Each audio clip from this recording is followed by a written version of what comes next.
नमस्कार दोस्तों, एक बार फिर स्वागत है आप सभी का। आज के इस वीडियो में हम चर्चा करने वाले हैं सुरेंद्र मोहन पाठक द्वारा लिखित एक और मर्डर मिस्ट्री की कहानी की। और इस कहानी में मर्डर से भी गहरा है, कुछ ज़्यादा ही गहरा है उस मर्डर का कारण। जैसे कि आप थंबनेल से समझ गए होंगे, नॉवल का टाइटल है जान का खतरा और कहानी की शुरुआत होती है राम कमलानी के ऑफिस से। अब कौन है ये राम कमलानी? ये राम कमलानी अपने शहर का जाना माना सेल्फ मेड बिजनेसमैन है। उसके अंदर घमंड कूट कूट कर भरा है, क्योंकि उसने अपने बिजनेस को एक ऊंचाई तक पहुंचाया है और दूसरों को उसने दबा कर वो बिजनेस को बड़ा किया है। इसलिए वो अपने आप को किसी सम्राट से कम नहीं समझता। अब राम कमलानी का एक छोटा बेटा प्रकाश वो घर छोड़कर चला गया था और उसे ढूंढ निकालने का काम सौंपा गया था सुनील को। और इसी सिलसिले में सुनील जो है राम कमलानी से मिलने के लिए उसके दफ्तर पहुंचता है। लेकिन उसे ताजुब होता है कि उसे इमीडिएट तुरंत मिलने के बजाय राम कमलानी उसे आधे घंटे तक वेट करवाता है रिसेप्शन पे। और जब उससे मिलता भी है तो उससे इतना कुछ उतावलापन नहीं दिखाता कि उसके बेटे के बारे में वो बताए। वो तो उसे साधारण तरीके से पेश आता है, ना उसे कुछ चाय पूछा ना कुछ पूछा। तो सुनील को ये सब देख के ऐसा लगता है कि बड़ा अटपटा लगता है कि राम कमलानी का बेटा लापता हुआ था और सुनील उसकी खबर लेके उसके पास आया है, लेकिन ये तो अपने बेटे प्रकाश को इस तरीके से ट्रीट कर रहा है जैसे कोई उसका बेटा ना हुआ, उसकी कंपनी का कोई छोटा सा मुलाजिम हो गया, कोई एम्प्लॉई हो गया। राम कमलानी से मिलकर सुनील को एक बात तो समझ में आ गई कि ये आदमी सिर्फ और सिर्फ ताकत को समझता है, ना तो इसके मन में इंसानियत है, ना ही इसके हृदय में किसी के प्रति कोई भावना। राम कमलानी ने तो यहां तक सुनील को धमकी दे दी कि अगर उसका बेटा चंद घंटों में घर नहीं पहुंचा तो उससे बुरा कोई नहीं होगा।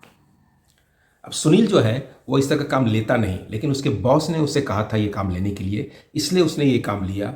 और उसे राम कमलानी के बारे में ज़्यादा कुछ पता भी नहीं था।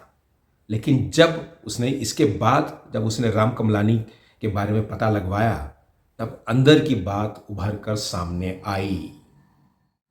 राम कमलानी से मिलकर सुनील को यह बात तो समझ में आ गई कि ये इंसान एक सक्सेसफुल बिजनेसमैन तो था ही, साथ ही साथ वो अपने सामने किसी को कुछ भी नहीं समझता था, किसी को किसी भी तरीके से बात कर देता था, झड़क देता था। लेकिन एक बात जो सुनील को चौंकाने वाली लगी, लेकिन एक बात जिसने सुनील को चौंका दिया, जो उसे नहीं मालूम था, कि राम कमलानी ने जो इतना बड़ा बिजनेस एम्पायर खड़ा किया है, ये उसने कई लोगों को धोखा देकर खड़ा किया है। और यहाँ तक बात फैली है कि इसने बड़ी ही प्लानिंग के साथ अपनी पहली पत्नी को रास्ते से हटा दिया था। और आजकल सुनने में ये आया है कि आजकल उसकी दूसरी पत्नी वो भी बीमार चल रही है। राम कमलानी और उनकी दूसरी पत्नी के 4 बच्चे थे, दीपक, वत्सला, प्रकाश और मोनिका। इनके बच्चे भी अपने पिताजी से बेहद तंग रहते थे। राम कमलानी इनको भी अपनी कंपनी की तरह अपनी मुट्ठी में रखना चाहता था, इनके हर डिसीजंस को कंट्रोल करना चाहता था, उन्हें कोई किसी भी तरीके का फ्रीडम नहीं देता था। इसी से तंग आकर उनका बड़ा बेटा दीपक घर छोड़ के चला गया। कहाँ गया कुछ पता नहीं। और यहाँ प्रकाश भी मौका तलाश करते रहता है कि किस तरीके से वो भी घर छोड़ के निकल जाए। अब बात करते हैं सुनील के किरदार के बारे में, इस नॉवल के किरदार के बारे में। इस नॉवल में सुनील के किरदार को एक अलग एंगल भी दिया गया है, और वो है मोनिका के बॉयफ्रेंड का। जी हाँ, राम कमलानी की सबसे छोटी बेटी मोनिका का बॉयफ्रेंड। ये पहला नॉवल है जहाँ पर मैंने सुनील को एक बॉयफ्रेंड के रूप में देखा है। अगर आपने भी सुनील का कोई नॉवल पढ़ा है जिसमें वो बॉयफ्रेंड के रूप में नज़र आया हो, तो कमेंट में ज़रूर बताइएगा, मैं उस नॉवल को ज़रूर पढ़ना चाहूँगा। कहानी कुछ इस तरह आगे बढ़ती है। मोनिका सुनील को अपने जन्मदिन पर अपने सी साइड बंगलो पे आमंत्रित करती है। सुनील वहाँ पहुँचता है। वहाँ पर काफ़ी भीड़ लगी थी, लोग नाच रहे थे, गा रहे थे, मस्ती कर रहे थे। वहाँ पर सुनील की मुलाकात एक लड़की से होती है जो लिटरली उसके गले पड़ जाती है। कुछ देर बाद सब बोलते हैं कि चलो चलते हैं सी पे स्विमिंग करने के लिए, लेकिन सुनील और वो लड़की, उनको स्विमिंग करने का कोई शौक़ नहीं था। लड़की जो है एक्सप्लोर करना चाहती थी, इसी चक्कर में वो सुनील का बाँह पकड़ती है, उसे खींचकर एक कमरे में दाखिल होती है और पीछे से दरवाज़ा बंद कर देती है। अब वो जो कमरा था वो एक लाइब्रेरी था और डिस्प्ले पर एक रिवॉल्वर रखी हुई थी। सुनील उस रिवॉल्वर को उठाता है। असली रिवॉल्वर था, भरा भरा हुआ था। लड़की जिज्ञासा करती है कि चलता कैसे है, तो सुनील उसे बताता है कि किस तरीके से रिवॉल्वर चलाई जाती है। लड़की और एक्साइटेड हो जाती है और वो ट्राई करना चाहती है कि रिवॉल्वर चलाने से कैसा फील होता है। वो सुनील के हाथ से रिवॉल्वर लेती है और बाहर के निकलने के लिए खिड़की की तरफ भागती है और खिड़की से कूदकर बाहर निकल जाती है। सुनील उसे रोकने के लिए उसके पीछे भागता है, लेकिन उसको ठोकर लगता है और वो भी बाहर की तरफ गिरता है और उसके सर में बड़ी तेज चोट लगती है और वो वहीं बाहर बेहोश हो जाता है। अब ज़रा इस सिचुएशन की बात करते हैं जो अभी अभी मैंने आपको सुनाई। अगर आप इस कहानी को आज 21वीं सदी में पढ़ेंगे तो शायद आपको लगेगा कि ये बात कुछ ज़्यादा जम नहीं रही है, हजम नहीं हुई, कुछ ज़्यादा ही इत्तेफाक हो गया। सुनील को उस लड़की से मिलना, उस लड़की का सुनील को लेके लाइब्रेरी में जाना, वहाँ पर पिस्टल होना, वो भी भरा हुआ, और लड़की को पिस्टल लेके खिड़की की तरफ भागना और सुनील का उसके पीछे जाना और गिरकर बेहोश हो जाना, ये बात कुछ ज़्यादा अटपटी लगी मुझे जब पढ़ रहा था मैं। वैसे तो हर मर्डर मिस्ट्री में जो लेखक होता है वो कहानी को अच्छे से जमाता है, हर सिचुएशन को ऐसे उसके दिमाग में रहता है कि ये सिचुएशन ऐसा प्ले होगा, लेकिन वो इस तरीके से उसको प्रस्तुत करता है कि पढ़ने वाले को लगता है कि अरे बाप रे, अब कैसे निकलेगा इस चक्कर से वो। लेकिन यहाँ पर बात कुछ ज़्यादा ही ऐसा लगा कि बेमतलब का जमा दिया गया है, क्योंकि इसके बाद कुछ तो होना है और उसका कनेक्शन इससे होगा। और हुआ भी यही, क्योंकि इसी सीन के बाद राम कमलानी साहब जो थे वे मृत पाए जाते हैं। उनका किसी ने मर्डर कर दिया। सुनील जहाँ पे बेहोश पड़ा था, कुछ देर बाद उसे होश आता है तो वो देखता है कि वो रिवॉल्वर उसके पास रखा हुआ है। वो उस रिवॉल्वर को उठाता है, वापस अपनी जगह पर जाकर रख देता है और फिर वो पहुंच जाता है सी बीच पर देखने के लिए कि वहाँ पर क्या चल रहा है। तो वहाँ से लोग लौट रहे हैं स्विमिंग करके। अचानक सुनील को एक चीख सुनाई देती है जो बंगले से आ रही है, और कुछ देर बाद एक नौकर भागता हुआ आता है और खबर देता है कि राम कमलानी साहब का किसी ने मर्डर कर दिया उनके स्टडी में। सुनील दौड़ा दौड़ा वहाँ भागता हुआ वहाँ पहुँचता है और देखता है कि राम कमलानी साहब कुर्सी पर मरे पड़े हुए हैं। मौका वारदात पर इंस्पेक्टर प्रभुदयाल की एंट्री होती है। सुनील को देखकर वे चौंक जाते हैं और उनके बीच में वापस वही नोकझोंक शुरू होती है कि सुनील जहां भी जाता है वहां पर मर्डर तो होना ही होना है। इंस्पेक्टर प्रभुदयाल अपनी छानबीन पूछताछ शुरू करते हैं। अब यह सुनील की भी जिम्मेदारी थी कि वो पता लगाए कि आखिर कौन है जिसने राम कमलानी का मर्डर किया है। शक की सुई कई लोगों पर जाकर रुक रही थी, क्योंकि ये साहब राम कमलानी कोई संत तो थे नहीं, उन्होंने सबको धोखा दिया था, तो इनका मर्डर कोई भी कर सकता था। इंस्पेक्टर प्रभुदयाल अपने लेवल पर इन्वेस्टिगेशन करेंगे और सुनील अपने लेवल पर इन्वेस्टिगेशन करेगा और तह तक जाने की कोशिश करेंगे कि आखिर कौन है जिसने राम कमलानी का मर्डर किया। इन्वेस्टिगेशन के दौरान एक दिन सुनील को इंस्पेक्टर प्रभुदयाल का बुलावा आता है। सुनील तुरंत पुलिस स्टेशन पहुंचता है।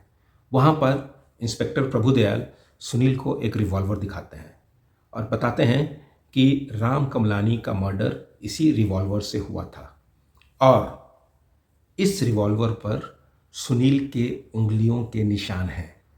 अब सुनील चंगुल में बुरी तरह फंस चुका है।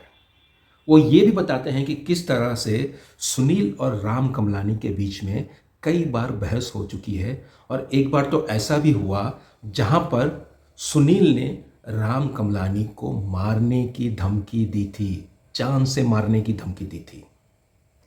इंस्पेक्टर प्रभुदयाल की बात सुनकर सुनील को यह एहसास हो गया कि अब ये केस सिर्फ उसकी सफाई का नहीं था, ये केस था सच के उस बोझ का जहां हर सच एक नए झूठ को जन्म देता है।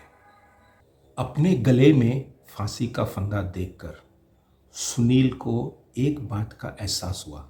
उसे रियलाइज हुआ कि राम कमलानी के घर में सब कुछ था, धन दौलत की कमी नहीं थी। कमी थी तो सिर्फ एक चीज़ की, और वो थी सुकून। और इस सब का जिम्मेदार सिर्फ और सिर्फ राम कमलानी था। उसका घमंड अब उसकी लाश बन चुका था। और अब ये कातिल अपने आप को बचाने के लिए सुनील को फंसाकर उसे फांसी के फंदे तक पहुंचाना चाहता था। इंस्पेक्टर प्रभुदयाल ने सुनील पर इल्ज़ाम तो लगा दिया, लेकिन यहाँ पर एक बात गौर करने वाली है। इंस्पेक्टर प्रभुदयाल और सुनील एक दूसरे को कई वर्षों से जानते हैं। इंस्पेक्टर प्रभुदयाल को भी मालूम है कि सुनील कातिल नहीं है, वो खून नहीं कर सकता, लेकिन इसके बावजूद वो सुनील पर इल्ज़ाम लगाते हैं।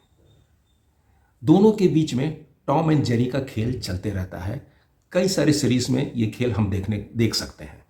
यहाँ पर भी इंस्पेक्टर प्रभुदयाल ने सुनील के ऊपर दबाव बनाया।